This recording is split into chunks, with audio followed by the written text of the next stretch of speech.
Graça e paz, igreja. Amém? Quem está feliz com Jesus nessa noite? Quem está feliz de estar aqui nessa noite? Amém. Que bom, queridos, que vocês estão aqui. Que bom que num domingo chuvoso como esse, nós escolhemos a melhor parte. Amém? Eu quero, depois de um tempo maravilhoso de louvor, de adoração, eu quero compartilhar uma palavra de Deus com você nessa noite. Uma palavra que eu tenho certeza que vai edificar a sua vida, que vai edificar as nossas vidas. E a palavra de Deus, querida, ela é poderosa para transformar, para mudar a nossa ótica, para transformar o nosso coração, a nossa maneira de pensar, a nossa maneira de ver e de enxergar as coisas ao nosso redor. Estamos preparados, querido, para receber a palavra de Deus? Amém? Eu quero conversar com você nessa noite sobre Gideão. Quantos aqui conhecem a história e a vida de Gideão? Amém? A maioria conhece. Eu quero falar sobre a coragem de Gideão. Você pode repetir comigo? A coragem de Gideão. Mas, pastor, quando eu ouvi falar sobre Gideão, quando eu ouço falar sobre Gideão, eu não ouço falar sobre coragem. Eu ouço falar sobre medo. E eu quero, assim como eu, querido, eu quero que você, ao longo dessa mensagem, perceba que Gideão não foi um homem medroso. Amém? Gideão foi apenas um homem que tinha uma visão distorcida de quem era Deus. Deixa eu só passar um paninho aqui, gente. Dá licença um pouquinho.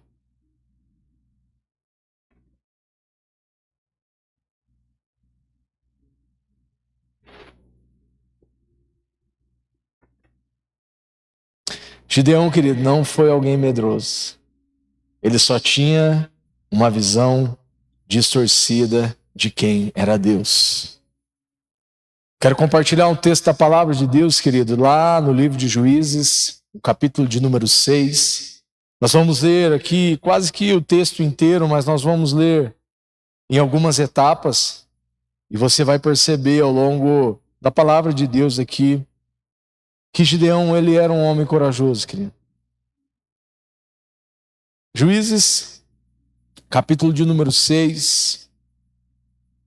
Aqui, como o livro de Juízes já diz, era um outro tempo, ainda Israel não, obrigado Chico, não havia começado a viver no tempo dos reis, ainda que eram no tempo dos juízes. E Gideão foi uma peça importantíssima, querido, no quebra-cabeça de Deus. Gideão foi uma peça importantíssima no reino de Deus, para trazer liberdade para o povo de Deus. Olha o que o livro de Juízes, capítulo 6, verso de número 1 diz. Eu vou ler aqui na NVT, tá bom, Samuel? Se puder colocar junto ali, fica mais fácil. Os israelitas fizeram o que era mal aos olhos do Senhor. Por isso, o Senhor os entregou nas mãos dos midianitas durante 7 anos. Os midianitas eram tão cruéis que os israelitas fizeram para si esconderijos nas montanhas, nas cavernas e nas fortalezas. E sempre que os israelitas faziam o plantio, saqueadores de Midian e de Amaleque e de outros povos do leste atacavam Israel.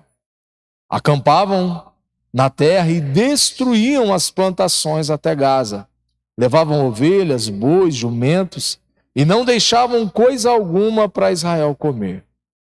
Esses bandos de inimigos que vinham com seus rebanhos e tendas eram como uma praga de gafanhotos. Chegavam em camelos tão numerosos que era impossível contá-los e só partiam quando a terra estava devastada. Os midianitas reduziram Israel à mais absoluta pobreza e o povo pediu socorro ao Senhor. Quando os israelitas clamaram ao Senhor por causa de Midian, o Senhor lhes enviou um profeta que disse: assim diz o Senhor, o Deus de Israel, eu os tirei da escravidão do Egito e os livrei dos egípcios e de todos os que o oprimiam. Expulsei os seus inimigos e dei a vocês a terra deles. Disse a vocês: eu sou o seu Deus. Não adorem a deuses dos amorreus, em cujas terras agora vivem. mas vocês não me deram ouvidos.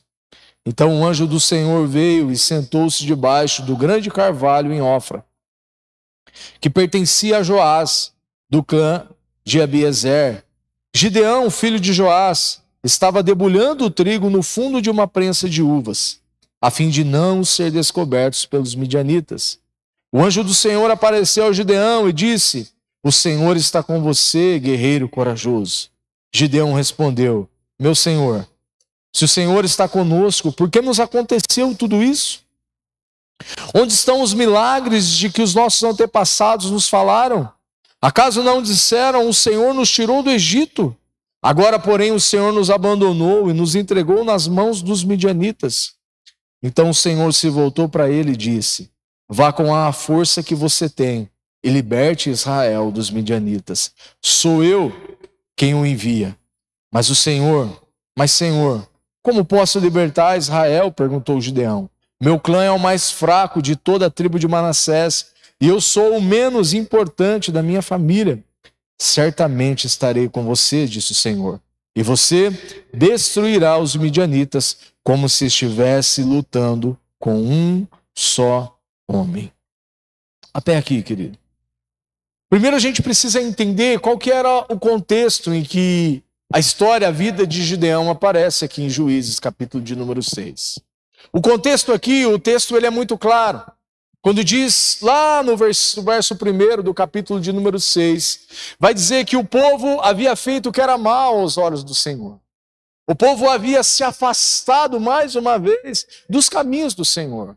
O povo havia deixado de adorar a Deus, o único Deus, e havia começado a adorar os deuses de outros povos pagãos.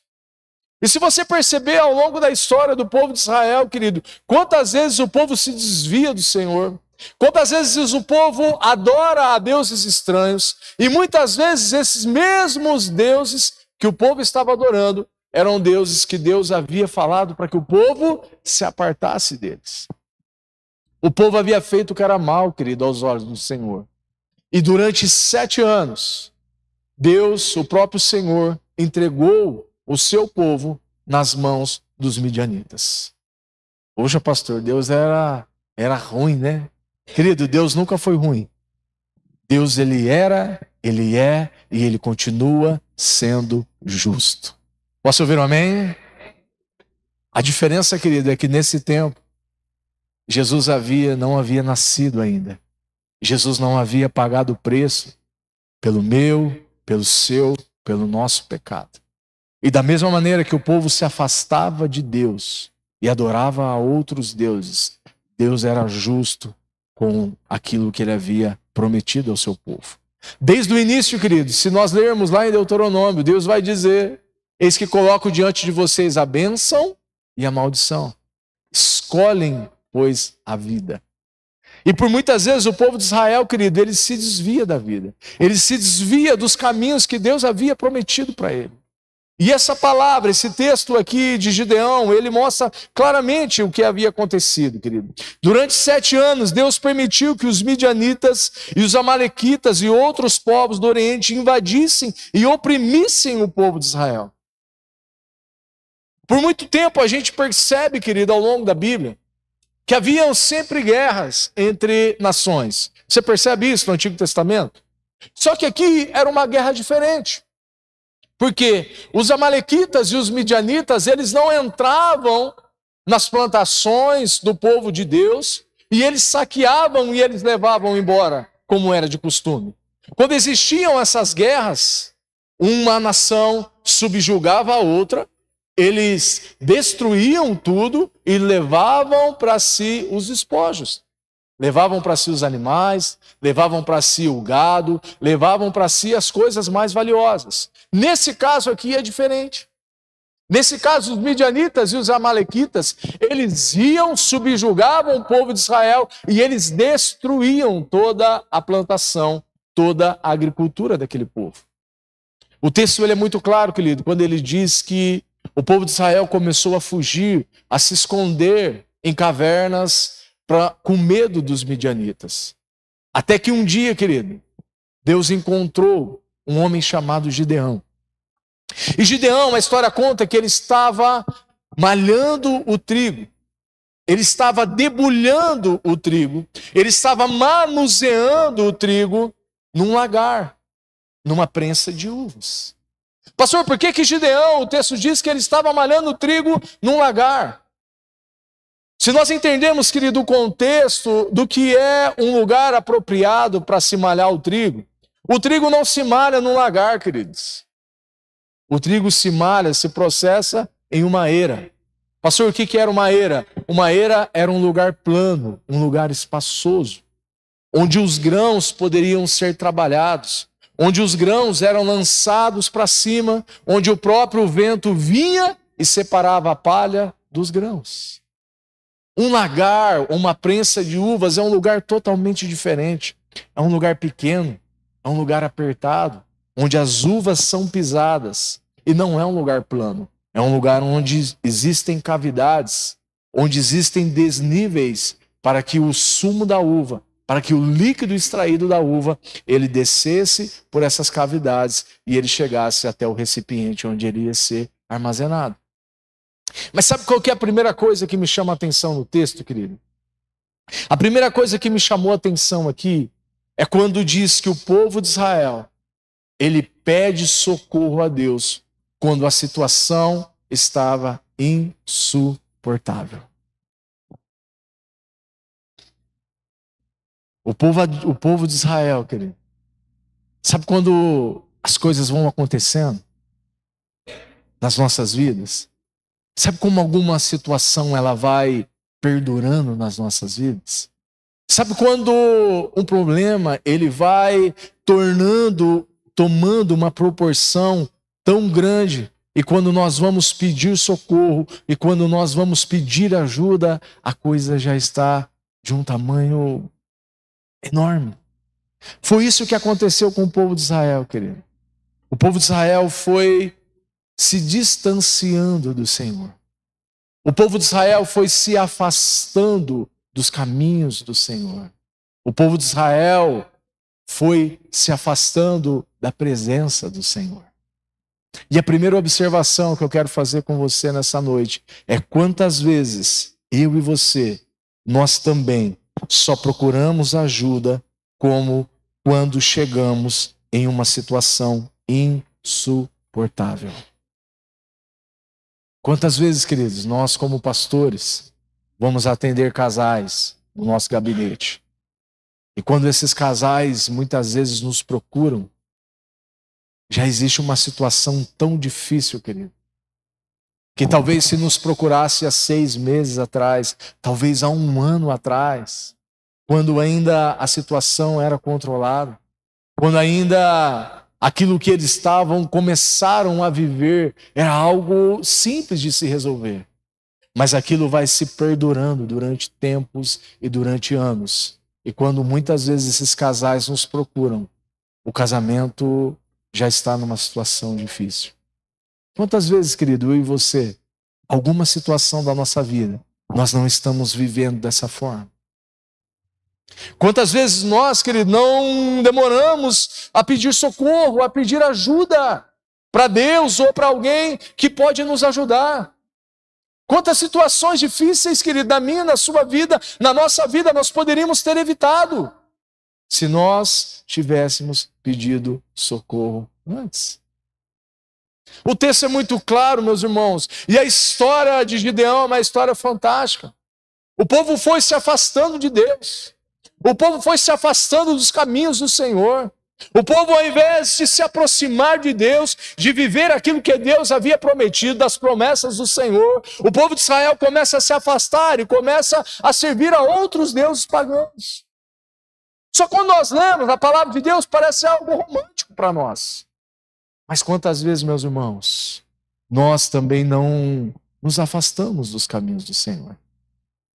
Quantas vezes eu e você, nós também não deixamos de viver uma vida próxima do coração de Deus e começamos a ser influenciados pelos deuses desse tempo? Muitas vezes nós olhamos aqui e podemos até pensar, mas nós não somos como o povo de Israel. que se afastaram do Senhor e serviram a deuses estranhos. Meus irmãos, muitas vezes nós precisamos nos ver como o povo de Israel estava vivendo aqui nesse tempo. Deus não mudou. Amém? Os deuses dos tempos e das eras é que mudaram.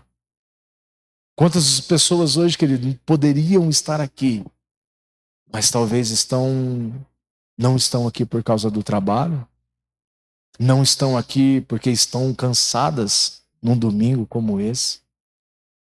Pastor, não existe nada de errado no trabalho, querido.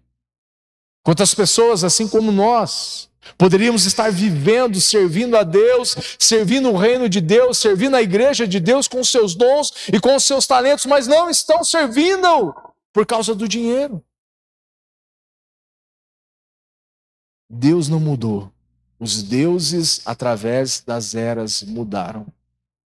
E hoje muita gente não está servindo a Deus, porque estão servindo aos deuses desse tempo. E a história de Gideão nos ensina, meus irmãos, muitas coisas. Olha o que Juízes 6:10 diz.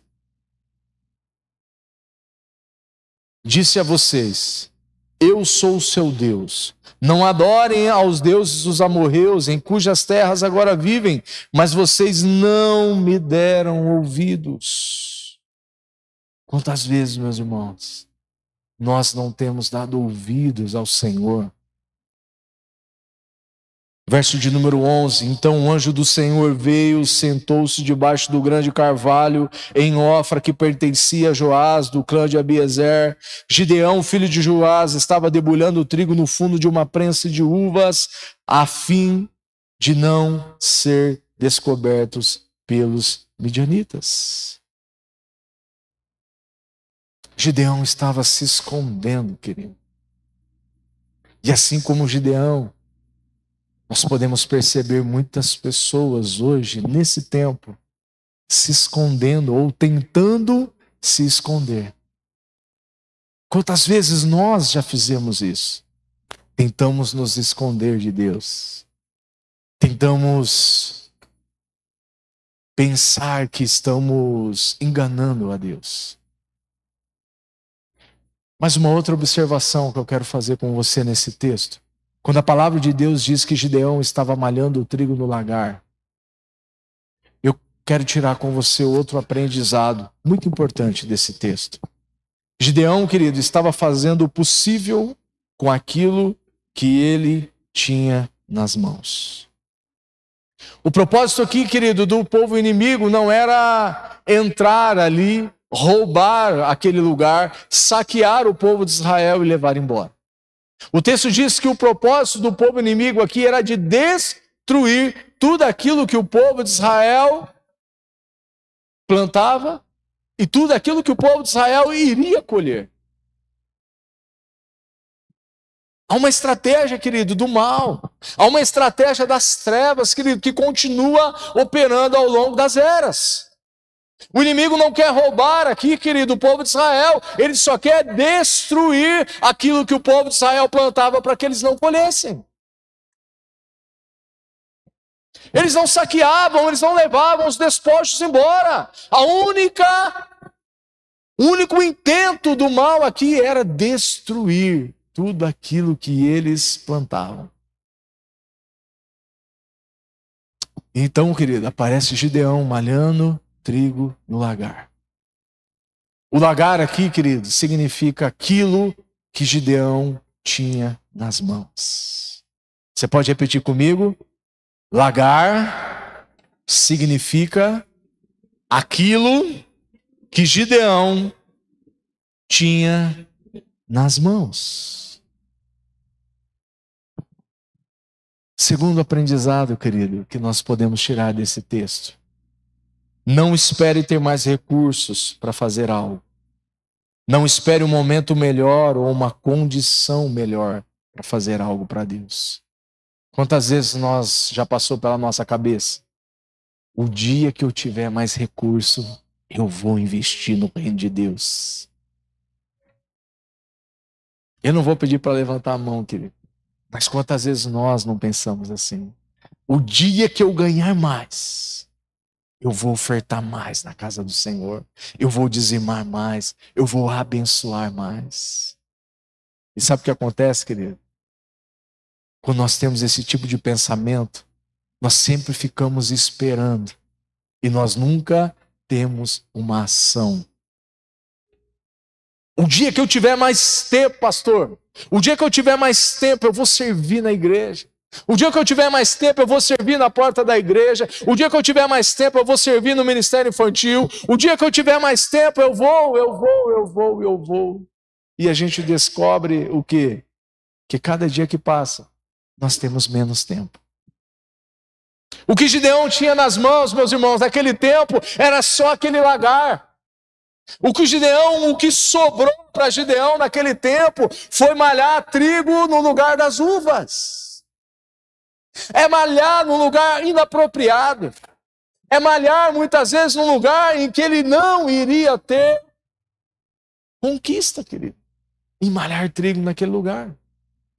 Só que muitas vezes, querido, nós estamos tão preocupados com aquilo que nós precisamos ter. E nós nos esquecemos, meu irmão, que na maioria das vezes nós não vamos ter o melhor, nem vai ser o mais adequado, mas mesmo assim, Deus espera de nós uma ação e uma resposta. Amém? Deus espera uma ação nossa, querido, com aquilo que nós temos em mãos. Pastor, eu só tenho 5 minutos por dia. Investe esses 5 minutos para o Senhor. Amém? Pastor, eu só tenho um dia na semana para me vir para a igreja. Investe esse um dia na semana que você tem. Pastor, eu financeiramente estou passando por um momento difícil. É 5% que eu consigo dizimar, ofertar na casa do Senhor. Oferte, não. Dizime. Ajude uma pessoa, invista em alguém com aquilo que você tem nas mãos hoje. Com aquilo que Deus tem confiado nas nossas mãos hoje. Amém? Verso de número 12. E o anjo do Senhor apareceu a Gideão e disse: o Senhor está com você, guerreiro corajoso. Olha que interessante, querido. Lembra que eu falei para vocês no começo? Gideão não era um medroso. Gideão só tinha uma ótica diferente de quem era Deus. Olha no verso de número 12. Gideão então respondeu: meu Senhor, se o Senhor está conosco, por que nos aconteceu tudo isso? Onde estão os milagres que os nossos antepassados nos falaram? Acaso não disseram: o Senhor nos tirou do Egito, agora porém o Senhor nos abandonou e nos entregou nas mãos dos midianitas? Agora, meu irmão, Gideão não estava só com medo. Uma outra coisa que anda lado a lado com medo havia entrado no coração de Gideão. E essa outra coisa que anda lado a lado com medo chama-se dúvida. Todas as vezes que nós nos movemos pelo medo, a dúvida entra no nosso coração. Agora Gideão não estava só com medo dos inimigos. Agora Gideão estava duvidando das promessas que Deus havia feito para o povo de Israel. Agora Gideão estava colocando à prova aquilo que Deus um dia havia prometido fazer pelo seu povo. Gideão agora não está só com medo dos midianitas, dos amalequitas. Agora Gideão não estava mais só com medo de faltar comida, de faltar alimento. Agora Gideão estava colocando à prova aquilo que Deus havia prometido para eles. Senhor, por que o Senhor permitiu que acontecesse isso conosco? Quantas vezes, meu irmão, eu e você já nos pegamos fazendo esse tipo de questionamento a Deus? Senhor, por que o Senhor permitiu que acontecesse isso comigo? Por que você deixou, Senhor? No final do verso aqui de número 13, ele diz: agora, porém, o Senhor nos abandonou e nos entregou nas mãos dos midianitas. Todas as vezes, meu irmão, que o medo dominar as nossas vidas, a dúvida vai entrar para trazer questionamento. ensinamentos.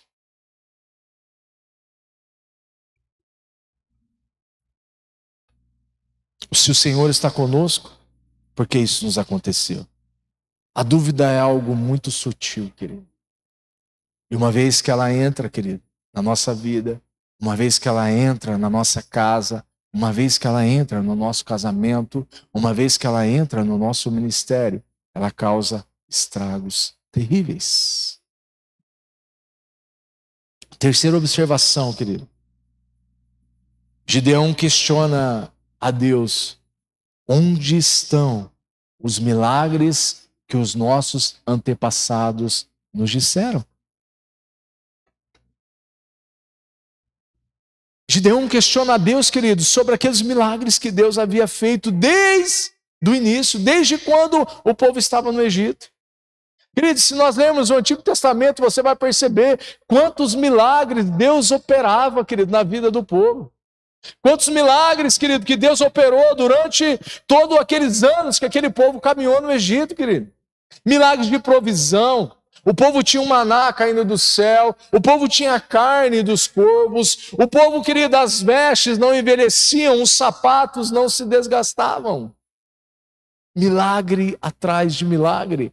Agora, chega numa época que Gideão diz: Senhor, mas cadê os milagres que os nossos antepassados nos contaram? E a terceira observação que eu quero fazer com você nessa noite, querido, é: Deus quer que nós vivamos os nossos próprios milagres hoje. Amém? Olha para essa pessoa linda do seu lado e fala para ela: Deus quer que você viva os seus próprios milagres hoje. O propósito de Deus, querido, não era mais que Gideão falasse dos milagres dos seus pais. Amém, filhos? O propósito de Deus para vocês não é que vocês vivam falando e contando dos milagres dos seus pais. O propósito de Deus para os filhos é que eles vivam os seus milagres. E milagres ainda maiores do que os seus pais viveram. Amém, pastor Paulo? Esse é o propósito de Deus, querido. O que Deus esperava de Gideão não era que ele contasse os milagres dos seus antepassados, mas o que Deus estava esperando e o que Deus estava chamando Gideão era para que ele fosse um milagre de Deus para aquele povo. Não tinha a ver com colheita, querido. Não tinha a ver com mantimento, aquilo que Deus queria fazer. Não tinha a ver com recursos financeiros. Não tinha a ver com recursos, com dinheiro, tinha a ver com pessoas. Amém? Desde o início, Deus nunca se preocupou com recursos. Deus não precisa de recursos, meu irmão. Deus precisa, entre aspas, Deus conta com pessoas. Homens e mulheres disponíveis para a obra dele. Quando eu e você, querido, quando o nosso coração está disponível para Deus, os recursos vão vir. Amém? A provisão vai vir. Tudo aquilo que nós precisamos, querido, Deus vai nos dar. O que Deus esperava de Gideão, querido, era uma resposta para aquela geração. Só que a visão dele, querido, de Gideão, era uma visão distorcida. Quando Deus olhava para ele, Deus olhava e via um homem corajoso. Mas quando ele olhava para si mesmo, ele via um homem derrotado. E aqui está um grande problema nesse tempo. Quantas pessoas, querido, que hoje têm se olhado e não têm visto o potencial que Deus mesmo olha e vê em nós. Deus olhava, querido, e via um libertador em Gideão. E Gideão se olhava como o melhor clã da sua tribo, o menor clã da sua tribo, como o menor da sua casa, que era a menor casa daquela tribo. Assim era a visão de Gideão, querido. Muitas vezes, sabe o que nós precisamos, meu irmão? É mudar a nossa ótica, a nossa maneira de nos enxergar diante da palavra de Deus. Sabe qual que é o maior desafio nosso hoje, querido? É nos ver como Deus nos vê. Quando Deus olha para mim e para você, querido, hoje, quem que Ele está vendo? Quando Deus olha para mim e para você, Ele não me vê mais como o Fábio do passado. Ele não nos vê mais como o Caio do passado. Ele não vê mais o Leandro do passado, a Fernanda do passado, a Luciana do passado. Deus, quando Ele olha para nós hoje, querido, Ele nos vê como aquilo que nós estamos nos tornando e como quem nós vamos ser um dia. Deus não é limitado em tempo, meu irmão. Deus não está preso ao tempo como nós estamos. Para Deus não existe passado, presente nem futuro. Deus é atemporal. É muitas vezes nós que nos prendemos a isso. Somos nós que muitas vezes não temos a paciência ou não temos a fé suficiente para enxergar como Deus nos vê. Gideão, como se olhava, querido, se olhava como um derrotado, mas quando Deus olhava para Gideão, ele via um libertador. Quando Deus olha para você, meu irmão, minha irmã, Deus está vendo um homem, uma mulher de Deus, um libertador, uma libertadora, amém? Deus não está nos vendo como derrotados, meu irmão. Deus está nos vendo como vencedores, como filhos amados dele, amém? É assim que Deus nos vê. E é assim que nós precisamos aprender a nos ver. Verso de número 14, então o Senhor se voltou para ele e disse: vai com a tua força que você tem e liberte Israel dos midianitas. Sou eu quem envia. Mas ele disse: Senhor, como posso libertar Israel? Perguntou Gideão. Meu clã é o mais fraco de toda a tribo de Manassés e eu sou o menos importante da minha casa. Sabe qual que é a única coisa, querido, que Gideão precisava aqui? Gideão só precisava de uma coisa. Gideão só precisava da presença de Deus. Amém? Gideão só precisava da presença de Deus. E assim como Gideão, querido, eu e você, nós só precisamos de uma coisa nessa vida: da presença de Deus sobre nós. Amém? Muitas vezes nós achamos que nós precisamos de dinheiro. Senhor, como eu queria. Senhor. Tem muita gente, querido, que tem muito dinheiro, mas não tem o mais importante, que é a presença de Deus. E aí, meu irmão, nós podemos citar tantas outras coisas boas dessa vida. Nada, nada, nada, nada se compara à presença de Deus em nós e através de nós. Quarta observação que eu quero fazer com você aqui nesse texto. No reino de Deus, as coisas não acontecem no automático. Você pode repetir comigo? No reino de Deus, as coisas não acontecem no automático.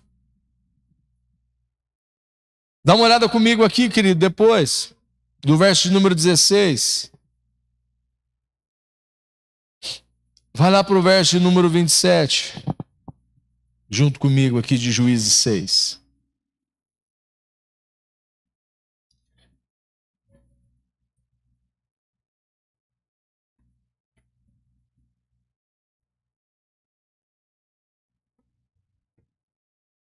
Depois que Deus chama Gideão, querido, Gideão se levanta e ele precisa tomar uma atitude.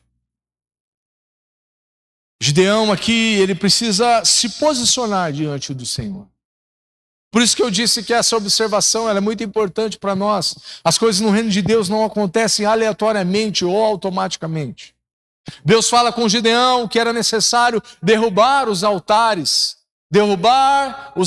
que os seus pais haviam construído, derrubar os altares que aquele povo havia construído.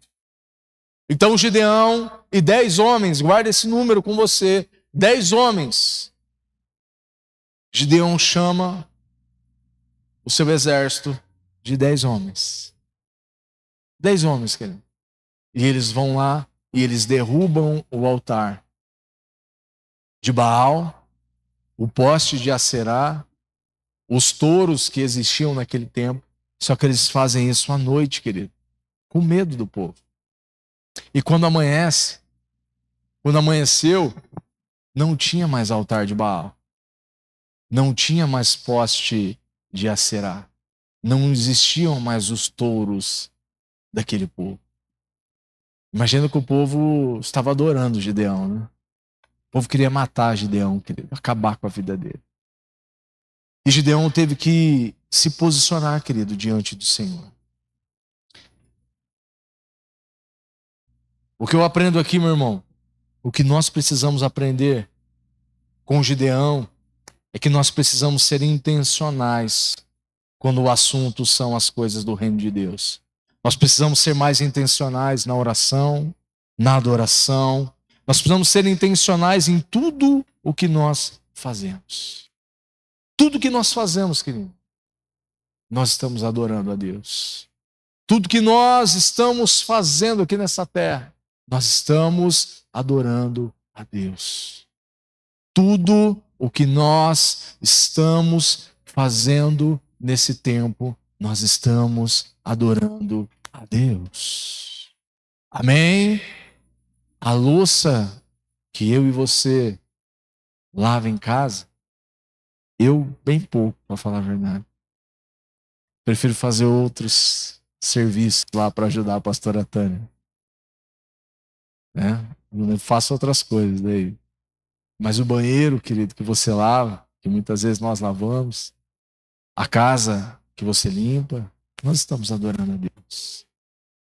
No mercado, na fila do mercado, nós estamos ali adorando a Deus. No trabalho, no nosso dia a dia, nós estamos adorando a Deus. No futebol, no nosso momento de lazer, na academia, no treino, nós estamos adorando a Deus. Amém? Assistindo um filme na Netflix, nós estamos adorando a Deus. A todo momento, querido, nós estamos adorando o nosso Deus. O que Gideão fez aqui também, além de ser intencional, Gideão se posicionou, querido. E não foi fácil, querido. Hoje também posicionamento fala da maneira que nós nos vestimos, da maneira que nós falamos, dos lugares em que nós frequentamos. Tudo isso são altares e que precisam ser quebrados. Para aí sim, nós construirmos um altar do Senhor. A maneira que nós falamos, querido, que nós conversamos, a maneira que nós nos tratamos entre família, entre igreja, fala muito a respeito do Deus a quem nós servimos. A maneira que nós tratamos as outras pessoas lá fora falam muito sobre o Deus a quem nós servimos. Poderia citar aqui vários bons, querido, e maus testemunhos também. Mas a verdade é que tudo aquilo que nós estamos fazendo, nós estamos construindo um altar de adoração a Deus. Gideão, querido, e seus 10 homens fizeram tudo à noite. Quando a cidade acordou, não existia mais altar de Baal, não existia mais poste de Acerá, não existiam mais touros, tudo havia virado cinza, querido. Depois disso, Gideão, ainda não contente, ele pede um sinal a Deus. E é muito interessante, querido, como Deus se revelou a Gideão aqui. Gideão já não era mais aquele homem que havia dúvidas em seu coração. Agora Gideão já era um homem que estava num processo de ação. Já estava produzindo algo para Deus, já estava cumprindo o propósito de Deus dele aqui nessa terra. Mas ainda havia algumas dúvidas em seu coração. E é interessante como Deus se revelou para Gideão. Gideão falou para Deus, se é o Senhor mesmo que está falando comigo, se eu sou mesmo esse libertador que o Senhor quer que eu seja, então me dá um sinal.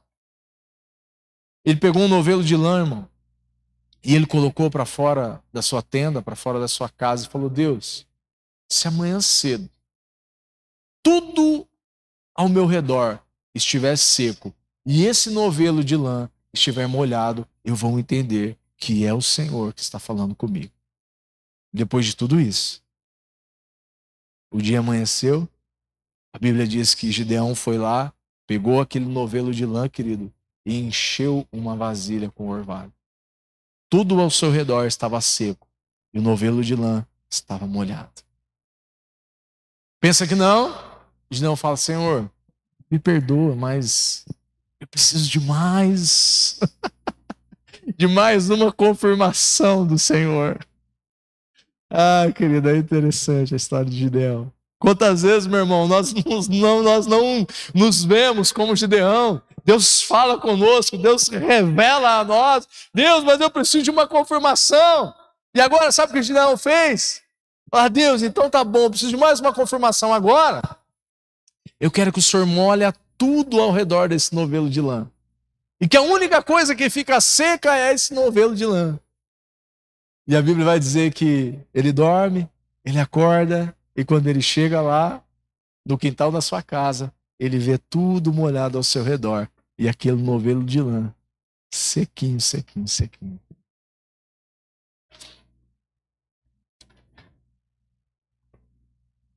E nós vamos chegar aqui, querido, já. Agora, depois que Deus havia chamado, depois que Deus havia confirmado o chamado de Gideão, 10 homens não era suficiente para derrotar todo um exército, que na verdade era uma coalizão de 3 países, de 3 nações contra o povo de Israel. 10 homens eram muito pouco, querido. Só que agora a Bíblia vai dizer que Gideão, ele se tornou esse homem valente. Gideão se tornou esse homem, esse líder de excelência. E agora, quando Gideão faz um chamado para o povo, Gideão ele levanta um grande exército, querido, de 30.000 homens. Repita comigo: 30.000 homens. Lembra no começo lá, quando Gideão foi lá derrubar os altares? Quantos homens eram? Um exército de 10 homens. E agora, quando Gideão ele conclama o povo, Deus envia 10.000 homens. 30.000 homens, perdão. Eu me coisei nos números aqui, 30.000 homens. Capítulo de número 7 e verso de número 2. O Senhor disse a Gideão: você tem guerreiros demais. Se eu deixar todos vocês lutarem contra os midianitas, Israel se vangloriará diante de mim, dizendo que libertou pela sua própria força. Querido, o homem tinha 10. Aí de repente o homem tinha 30 e Deus fala: tem gente demais. E sabe qual que é a quinta observação que eu faço com você aqui, querido? Tem momentos na nossa vida que gente demais atrapalha. Você pode repetir comigo? Tem momentos na nossa vida que gente demais atrapalha. Tinha gente demais, querido. 30.000 homens era gente demais. E sabe o que eu acho mais interessante aqui na vida de Gideão? É a maneira com que Deus vai passar a peneira nesse exército. Sabe o que Deus disse para Gideão? Gideão, é homem demais. Se vocês forem lá, vocês vão derrotar aqueles exércitos, vocês vão derrotar todo aquele povo, só que ao invés da glória ser minha, vocês vão se vangloriar. Por causa da força, por causa da conquista. Então, nós vamos fazer o seguinte. Você vai dizer para esses homens aí, quem estiver com medo, pode voltar para casa. E sabe o que aconteceu, querido? Gideão fez. Chamou o povo. Quem está com medo aqui pode voltar para casa. E o povo voltou para casa, querido. E o povo voltou para casa. Olha só o verso de número 3 do capítulo 2. Portanto, diga ao povo, quem estiver com medo, assustado, pode deixar esse monte e voltar para casa. 22.000 homens voltaram para casa, restando apenas 10.000. Você imagina 22.000 homens, querido, voltando para casa com medo? Voltaram para casa, irmão. Voltaram para casa. Dos 30.000 que se colocaram à disposição, 22.000 voltaram com medo. Ainda assim era um bom exército, não era? Mas sabe o que Deus diz? Tem gente demais, Gideão. Tem gente demais ainda. E agora Deus dá uma outra estratégia para Gideão. Gideão, só que agora você vai fazer diferente. Você vai pegar esse povo, leva esse povo lá no rio para beber água, esses homens. Você vai perceber que uma parte desses homens vão se ajoelhar e vão lamber a água, assim como os animais fazem. E uma outra parte desses homens vão trazer a água na concha das mãos e vão beber a água.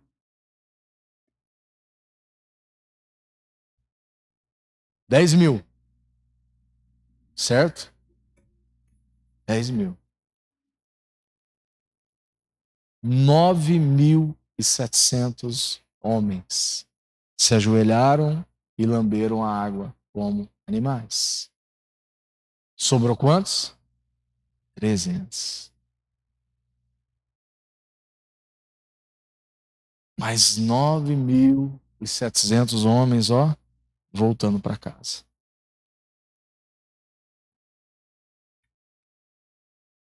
Apenas, verso número 6, 300 homens beberam a água das mãos, os demais se ajoelharam e puseram água na boca. Mas uma observação, querido, que eu faço com você aqui no texto. Deus não escolheu a maior quantidade. Deus escolheu os vigilantes. Aqueles que mesmo com sede não deixaram de vigiar. Aqueles que pegaram a água, querido, beberam e continuaram vigiando, continuaram olhando. Sabe sobre o que fala isso, querido, para nós? Isso fala das coisas simples do nosso dia a dia. Quantos homens, quantas mulheres de Deus não estão mais na presença de Deus hoje, porque não vigiaram.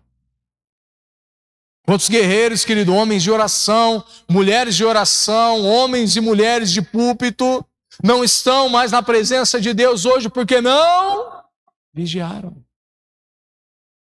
E o que Gideão aqui está nos ensinando, querido, é viver uma vida vigilante. Isso fala das coisas simples da vida, permanecem vigilantes, aqueles que não se distraíram. Tem muita gente hoje, meu irmão, homens e mulheres, sendo roubados pelo inimigo, sendo ceifados pelo inimigo das nossas almas, porque não estão vigiando. Não estão vigiando sobre aquilo que estão falando. Não estão vigiando sobre aquilo que estão escutando, ouvindo. Não estão vigiando sobre aquilo que estão vendo. Há um chamado de Deus para nós nesse tempo, meu irmão. Há um chamado de Deus para nós, minha irmã. É um chamado de Deus para nós, Igreja do Senhor Jesus Cristo, nesse tempo. Sejam sóbrios e vigilantes. No final, meu irmão, sobrou apenas 300 homens. Verso de número 7, o Senhor disse a Gideão, com esses 300 homens, eu livrarei Israel e entregarei os midianitas nas suas mãos. Mande para casa os demais. Sabe o que é interessante aqui, querido? Eu já estou caminhando para o final. Deus separou os 300, querido.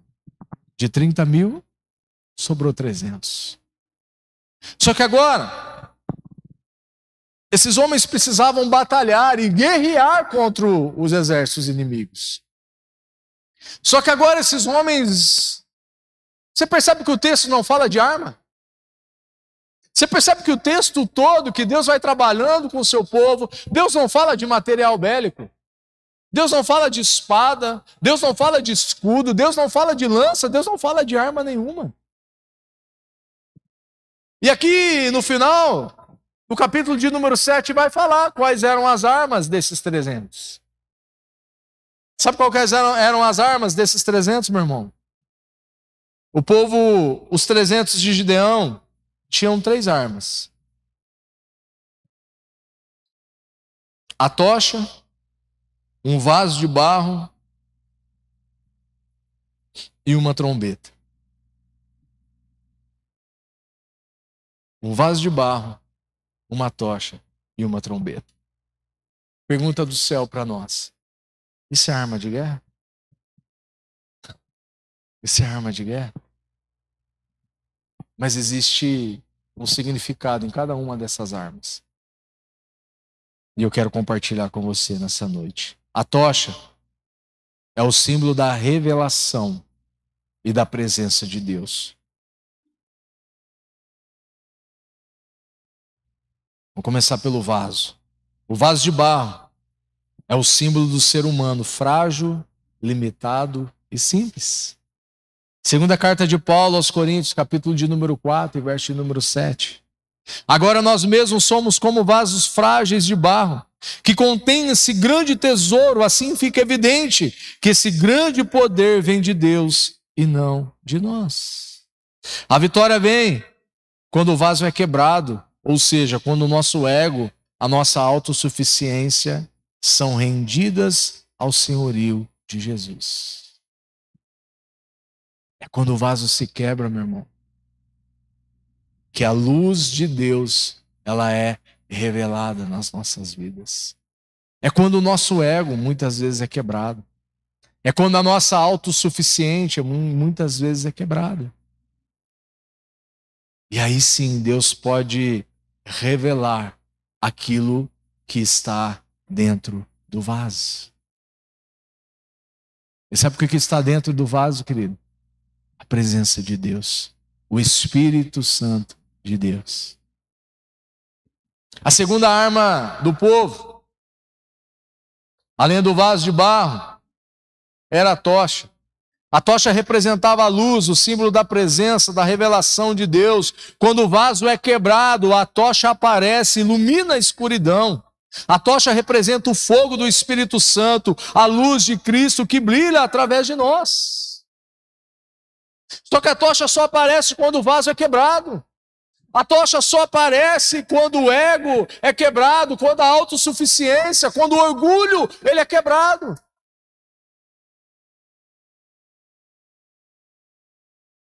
Não sei se você já se perguntou, por que muitas tochas não têm aparecido nesse tempo?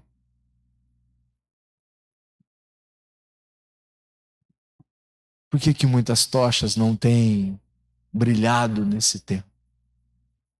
Por que muitas tochas não têm cumprido o seu papel nesse tempo? Para a tocha brilhar, o vaso precisa ser quebrado. Quando o vaso é quebrado, querido, a tocha, ela aparece.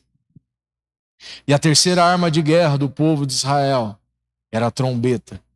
O símbolo da proclamação, o alerta, a autoridade espiritual. Gideão mandou o povo gritar pela espada do Senhor e pela espada de Gideão. A trombeta representa a voz profética, o anúncio da vitória do povo escolhido de Deus. Você percebe que há um processo aqui, meu irmão? Primeiro o vaso se quebra, a tocha aparece. Depois que a tocha aparece, é preciso proclamar, é preciso declarar palavras proféticas. Há uma chave, querido, espiritual aqui. Há uma chave espiritual para as nossas vidas. Há uma chave espiritual, querido, para os nossos problemas. Há uma chave espiritual para as dificuldades que nós temos vivido no dia a dia. O propósito de Deus, querido, nunca é que a trombeta toque antes do vaso ser quebrado. Tem muita gente querendo tocar a trombeta, anunciar, proclamar, profetizar, mas sem quebrar o vaso, não vai funcionar. Tem muita gente querendo proclamar, acionar a trombeta, gritar alto, mas o vaso não foi quebrado. E se o vaso não foi quebrado, a tocha não apareceu, meu irmão. Não dá para proclamar, não dá para gritar sem a tocha, o Espírito Santo de Deus aparecer nas nossas vidas. Mas quando o vaso é quebrado, quando a tocha aparece, aí Deus nos dá autoridade, meu irmão, de proclamar o nome dele, de proclamar as grandezas dele aqui nessa terra. Amém? Você pode se colocar em pé em nome de Jesus. A trombeta representa a voz profética, um anúncio da vitória do povo de Deus. Quero convidar o pessoal do louvor aqui.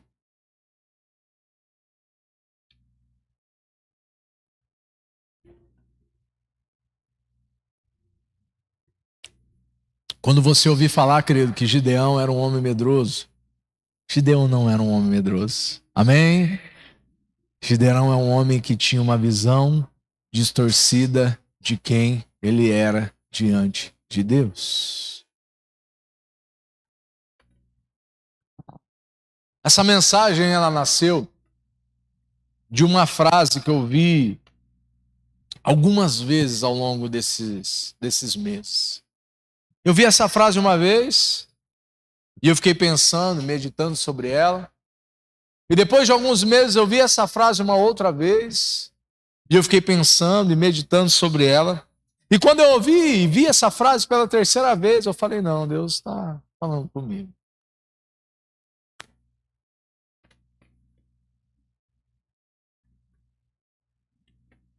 E essa frase dizia o seguinte: antes de Gideão vencer um exército, Gideão precisou vencer um pensamento. Sabe qual que era esse pensamento, meu irmão? O pensamento do eu não consigo.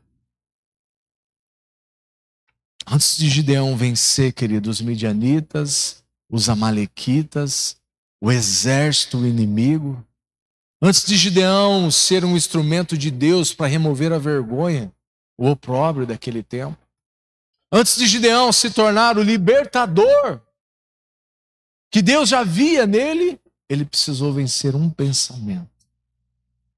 O pensamento do eu não consigo.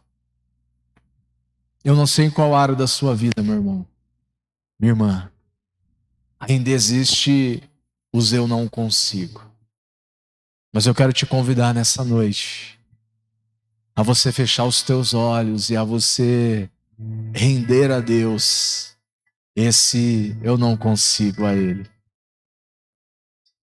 Pai, muito obrigado, Senhor, por essa palavra, Pai, que está diante de nós. Obrigado, Pai, porque eu estou diante de homens e de mulheres de Deus aqui, Pai. Homens e mulheres de Deus que foram chamados com um propósito, Senhor. Homens e mulheres de Deus que foram chamados para serem libertadores nesse tempo, Pai. Homens e mulheres de Deus que carregam a presença do Senhor. Homens e mulheres de Deus que, Senhor, já foram quebrados, Pai, o orgulho, a altivez, Pai. Homens e mulheres de Deus que já quebraram o vaso na presença do Senhor. Homens e mulheres de Deus que o Espírito Santo de Deus, Pai, ele brilha, Senhor, ele resplandece através de nós, Pai. Mas nessa noite, Senhor, existem alguns pensamentos, Pai, do eu não consigo, do que eu não posso. Pai, nós rendemos a Ti nessa noite, Senhor. Nós entregamos no teu altar nessa noite, Jesus. Oh, Jesus.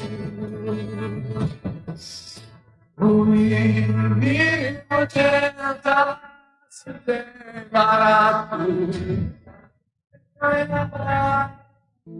mas não vai.